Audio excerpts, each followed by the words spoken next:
కామారెడ్డికి చెందిన వృద్ధురాలు కొండ లలిత మెడలోంచి గొలుసును లాక్కెళ్లాడు నాందేడ్ జిల్లా ముగావ్ గ్రామానికి చెందిన రోహిత్.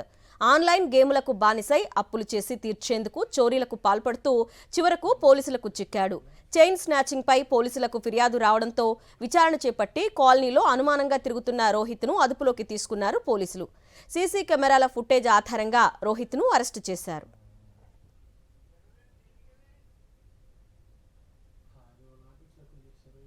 పేరు వచ్చేసి రోహిత్ మారుతి దయ్యావార్. ఇతను నాందేడ్ నుంచి. ఇతను బేసికలీ స్టూడెంట్, నీట్ ఎగ్జామ్ రాశాడు, వెటర్నరీ సీట్కి కూడా సెలెక్ట్ అయ్యాడు. లాస్ట్ 2-3 months నుంచి గేమింగ్కి అడిక్ట్ అయ్యాడు, ఆన్లైన్ గేమింగ్కి. సో దాంట్లో చాలా నష్టపోయాడు, డిప్రెషన్కి గురయ్యాడు.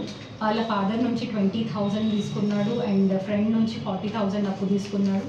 సో అవన్నీ తీర్చలేక ఫైనలీ దొంగతనం చేద్దామని ఫిక్స్ అయ్యాడు.